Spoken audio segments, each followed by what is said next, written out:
saya Gertrudista Rosari Wening dengan NIM 167 kelas D. Saya akan mempresentasikan tentang mengidentifikasi dan rencana tindakan sumber utama permasalahan kotornya air keran pada kos lokon. Yang pertama ada dokumentasi pada saat saya mewawancarai salah satu penghuni kos lokon. Yang selanjutnya ada identifikasi sumber utama air keran pada kos lokon. Saya di sini akan mengidentifikasi penyebab dan akibat dari sumber utama kotornya air keran pada kos lokon. Yang pertama ada curah hujan yang tinggi. Pada saat curah hujan tinggi, banyak partikel tanah terdorong masuk ke pompa air dan melebihi kapasitas pompa untuk menyaringnya, sehingga partikel tanah masuk ke dalam tangki air yang airnya akan kita pakai untuk kehidupan sehari-hari seperti mencuci baju, piring, dan tubuh. Dan akibat dari hal ini adalah penduduk kos lokon tidak menggunakan air dengan maksimal karena air kurang bersih. Air yang kurang bersih dapat menyebabkan skabies atau kudis bagi penduduk kos lokon. Dan juga peralatan yang dicuci menggunakan air tersebut dapat menyebabkan bakteri yang membandel. Yang kedua ada alternatif kebijakan. Pertama ada kebijakan menggunakan kain untuk menyaring air keran.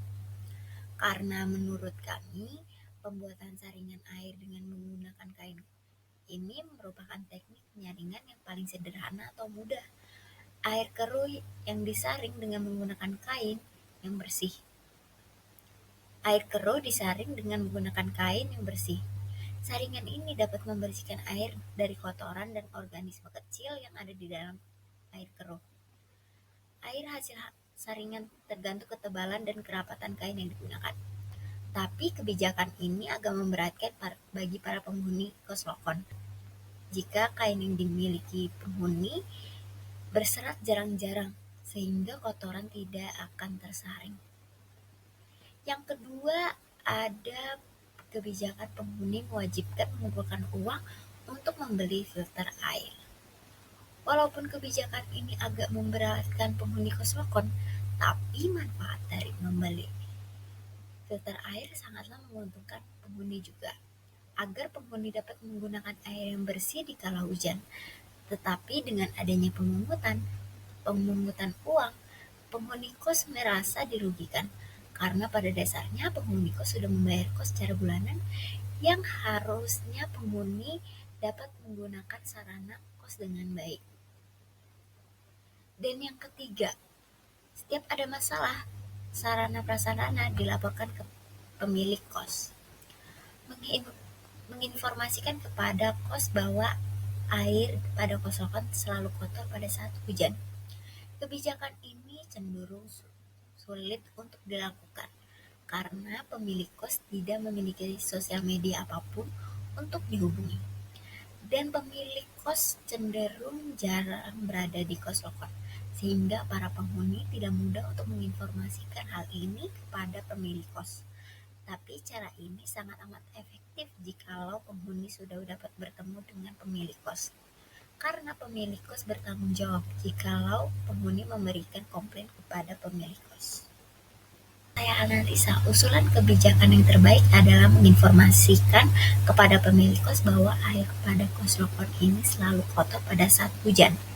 Karena meskipun membutuhkan usaha untuk menunggu pemilik kos, solusi ini cenderung sangat efektif karena pemilik kos langsung segera membenarkannya di hari tersebut. Yang selanjutnya ada rencana tindakan. Seperti pada usulan kebijakan tadi, penghuni kos akan menunggu pemilik kos untuk berkunjung ke kos lokon untuk membenarkan masalah pada air keran. Walaupun sulit, tapi memang cara ini emang salah satu cara yang paling efektif karena memang melihat dari pengalaman yang sebelumnya, jikalau sarana prasarana kos lokon ini ada keterhambatan atau gangguan, pemilik kos lokon akan membenarkannya di hari itu juga.